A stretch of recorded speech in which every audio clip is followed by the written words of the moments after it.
ভগবান শ্রীকৃষ্ণকে নিয়ে আজকের জীবনে, মানে আজকের এই আধুনিক জীবনে, সেই যে ফিলোসফি, তার যে কথা, তার প্রভাব।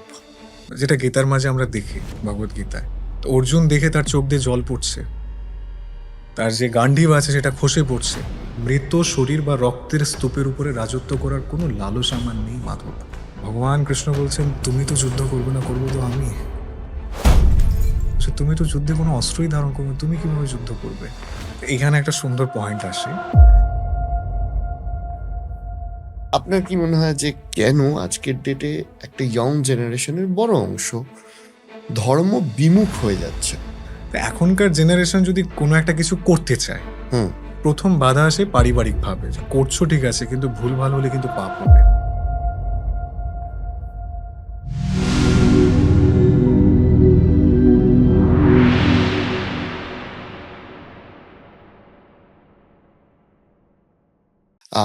অনেক অনেক ধন্যবাদ আমাদের আজকে এখানে সময় দেওয়ার জন্য।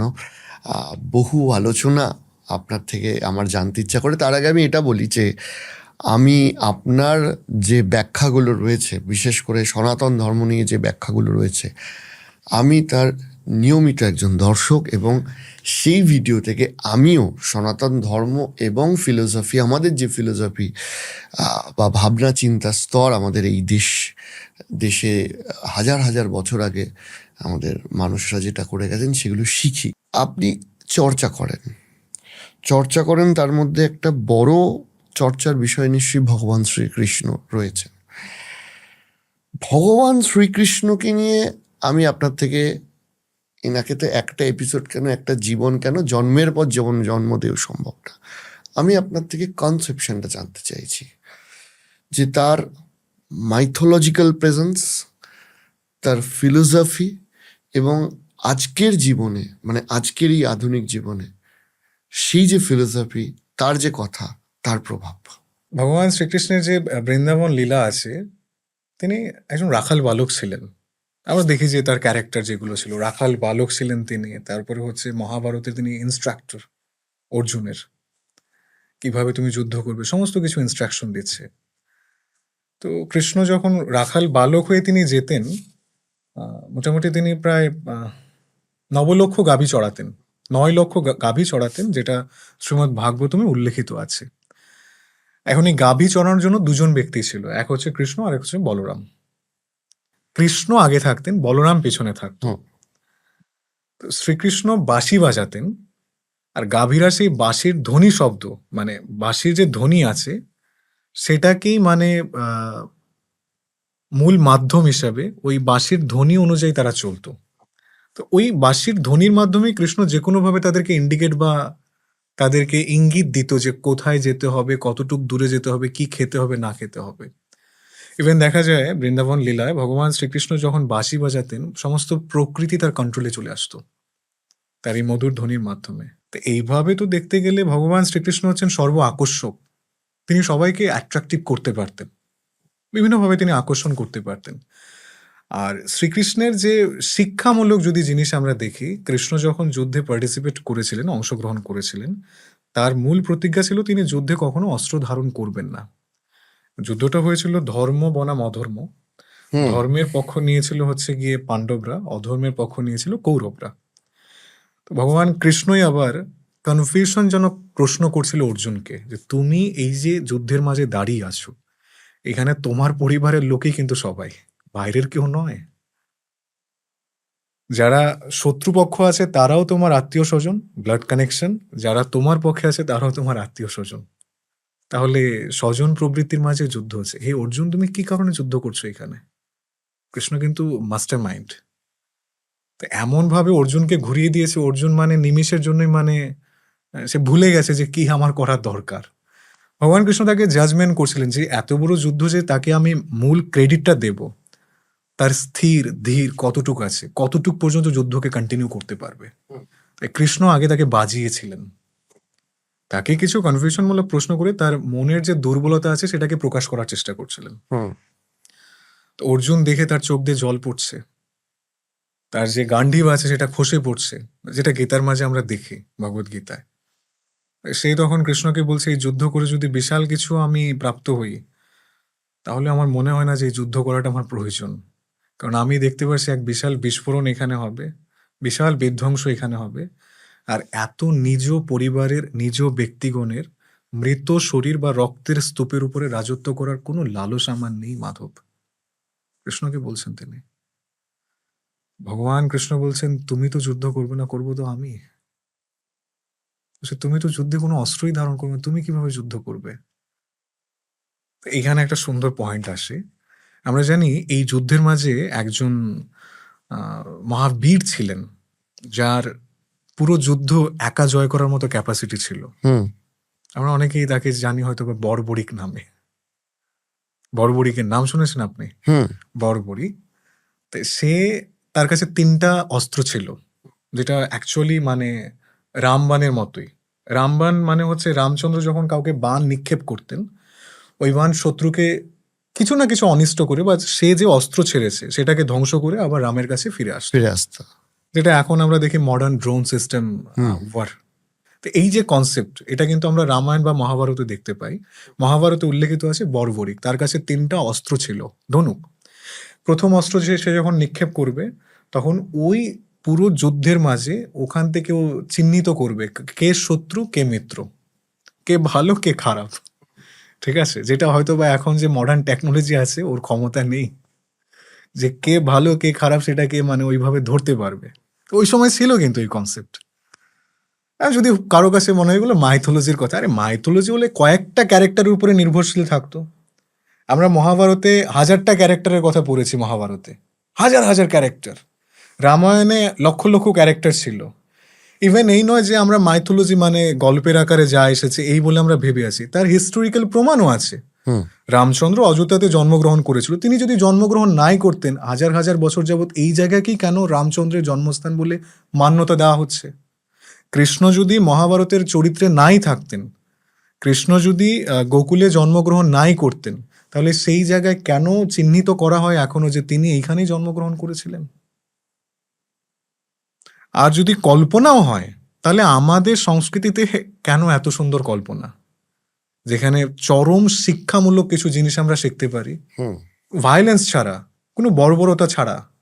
ভালো ভালো শিক্ষা রামায়ণ থেকে আমরা শিখতে পারি, ভ্রাতৃত্ববোধ। রামচন্দ্র যখন রাজা হবেন, যেই দিন তার রাজ্য অভিষেক হবে, সেই দিন দশরথ মহারাজ বলছেন, তোমার মায়ের ইচ্ছা, তোমার মা কৈকেয়ীকে আমি কথা দিয়েছিলাম যে তোমাকে আমি 2টো বর দেব, সে আমায় যুদ্ধ থেকে বাঁচিয়েছিল। তো কৈকেয়ী আমায় বলেছিল এখন আমার প্রয়োজনই, যখন প্রয়োজন তখন আমি চেয়ে নেব। তো আমাকে গতকালকে রাত্রে বলছে তোমায় যেন 14 বছরের জন্য বনবাস দিই আমি, আর তুমি রাজা হতে পারবে না, রাজা হবে ভরত। রামচন্দ্র হাসি মুখে সেটাকে একসেপ্ট করেছিলেন। পিতৃ আজ্ঞাকে পালন করার জন্য তিনি একাই বের হতে চেয়েছিলেন। পরবর্তীতে যেহেতু ধর্মপরায়ণ একনিষ্ঠ সতী পতিব্রতা স্ত্রী সীতা, তিনি তো কখনো এটাকে একসেপ্ট করবেন না যে আমি রাজপ্রাসাদে থাকবো কিন্তু আমার স্বামী বনে বনে ঘুরবে। হুম তাই তিনিও তার সঙ্গ দেওয়ার চেষ্টা করেছিলেন। আর লক্ষণ হচ্ছে রামের ছায়া। রাম যেখানে যাবে লক্ষণ সেখানেই থাকবে। ভাইয়ের সেবা করার জন্য আমি সর্বদাই প্রস্তুত। 14 বছর তিনি কিছু না খেয়ে ঘুমাননি প্লাস না খেয়ে তিনি সেবা করেছিলেন। সুমিত্রা তাকে বলেছিল যে তোমার খাবার খাও কি না খাও সেটা বড় কথা নয়, এই 14 বছর তুমি তপস্যা করো বা একটা পণ নাও যে তাদের, রাম এবং সীতা রাজপ্রাসাদে যে সুখ পেয়েছিল সেইটুকু আমি জানি তুমি দিতে পারবে না, কিন্তু তুমি ওই চেষ্টার কোনো কমতি রাখবে না, তারা যেন কখনোই অভাব ফিল না করে। লক্ষণ সেটা করেছিল। তো এই যে ভাইয়ের প্রতি ভাইয়ের সমর্পণ, ভরত মানে একটা স্পেশাল ক্যারেক্টার রামায়ণ। রামচন্দ্র যখন চলে গেছে তখন চিত্রকূটে তার কাছে খবর যায় যে দশরথ মহারাজ মারা গিয়েছে। তখন ভরত তাকে নিতে এসেছিলেন। তো বলছে বাবা মারা গিয়েছে, রামচন্দ্র বলছেন বাবা মারা গিয়েছে, এখন যদি তার প্রতিজ্ঞা, তাকে দেওয়া কথা যদি আমি নাই রাখতে পারি, তাহলে তো রঘুবংশের কুল মর্যাদা সমস্ত কিছু নষ্ট হয়ে যাবে। অতএব 14 বছর পরে আমি এখানে আসবো। তো ভরত বলছে আমি তো এই রাজ্যে থাকতে পারবো না, কারণ আমি রাজা হয়ে থাকতে চাই না, দাস হয়ে থাকতে চাই। তো রামচন্দ্রকে সে কোনোভাবেই মানাতে পারছে না। তখন রামচন্দ্র তার 2টো পদযুগল বা খড়ম দিয়ে দিল। খড়ম ভরত মাথায় নিয়ে চলে আসলো। আর সেই খড়মকে সিংহাসনে প্রতিষ্ঠিত করে সিংহাসনের নিচে বসে ভরত সেই রাজ্য পরিচালনা করত। তো ভরতের মাথায় আরেকটা বিষয় ছিল যে রামচন্দ্র মাটিতে শোবে, আমি মাটির নিচে শোবো। দাস কখনো রাজার সমপর্যায়ে আসতে পারে না। ভরতের কনসেপ্ট ছিল এটা। So, কত সুন্দর শিক্ষা। আমি এটাই বলছি যে যদি মাইথোলজি হয়েই থাকে, এত সুন্দর চরিত্র, এত সুন্দর শিক্ষা আমাদের সংস্কৃতিতেই কেন? যেটা আমরাই একমাত্র কল্পনা করার বা সৌভাগ্য যদি এটা রাখতে পারি। মাইথোলজি হিসেবে অ্যাকসেপ্টও করা হয়, এর মধ্যে একটা ফিলোসফিক্যাল ভ্যালু রয়েছে যেটা আজকের অবশ্যই সমাজে শিক্ষণীয় প্রচুর শিক্ষণ। জিনিস আছে এখান থেকে। যেমন ধরুন আমরা যদি এটাও ভাবি যে আজকের ডেমোক্রেসিতে কেউ যদি রাজা হতে চায়, তাহলে তার আগে 14 বছর বনবাস করাটাও অন্তত প্রয়োজন। আগে তো প্রজার মনোভাব বোঝা উচিত। আমি যদি দাস নাই হতে পারি, আমি রাজা হব কিভাবে? আচ্ছা, আপনার আপনার কি মনে হয় যে কেন আজকের ডেটে একটা ইয়ং জেনারেশনের বড় অংশ ধর্ম বিমুখ হয়ে যাচ্ছে? এটার কারণ হচ্ছে পারিবারিক চর্চা, আর সেকেন্ড হচ্ছে সমাজ ব্যবস্থা, থার্ড হচ্ছে শিক্ষা ব্যবস্থা। এই তিনটা হচ্ছে বিষয়। পারিবারিকভাবে ধরুন আমি আমার ক্ষেত্রে বলতে পারি, আমি আমার ফ্রেন্ড সার্কেলের মাঝেও দেখেছি, ছোটবেলায় যখন আমরা গীতা ধরতাম বা স্পর্শ করতাম, আমরা দেখতাম গীতাকে খুব লাল কাপড় দিয়ে মুড়িয়ে ফুল তুলসী দিয়ে কোনো রকম ভাবে রেখে দেওয়া হতো, মানে রেসপেক্টেড জায়গা থেকে প্রচুর পরিমাণে সম্মাননা দেওয়া হতো, পুজো করা হতো প্রতিদিন। আমি আমার দাদুকে দেখতাম রেগুলার গীতা পড়তেন তিনি। হুম। গীতা পড়ার পরে মাহাত্ম্য পাঠ করতেন বা পড়ার আগে মঙ্গলাচরণ করতেন, অনেক কিছু মানে ফর্মালিটি মেনটেন করতো। তো এখনকার জেনারেশন যদি কোনো একটা কিছু করতে চায়, হুম। যদি সে ইচ্ছাকৃতভাবে করতে চায়, প্রথম বাধা আসে পারিবারিকভাবে, যে করছো ঠিক আছে কিন্তু ভুল ভাল হলে কিন্তু পাপ হবে। আমি জানি না সব পরিবারে হয় কিনা, কিন্তু 100%-এর মাঝে এখনো 90% ফ্যামিলিতে এই জিনিসটাকে শেখানো হয়। এখন হয়তো বা অনেকটাই মানে রিকভার হয়েছে এই জায়গাটা থেকে, মানুষ উঠতে পেরেছে বা বুঝতে পারছে। তো মূল বিষয়টা হচ্ছে ধর্মকে যদি নিয়মের আবদ্ধে আমরা বন্দি করে ফেলি, তাহলে এর যে প্ল্যাটফর্ম থাকে এটা খুব মানে ক্ষীণ জন্মা বা অল্প জায়গার মাঝে বিস্তৃত থাকে। ফ্রিডমটা চাই, স্বাধীনতাটা চাই। আমি আমি আমার মতো চর্চা করব। হ্যাঁ, আমি আমার মতো জানতে চাই।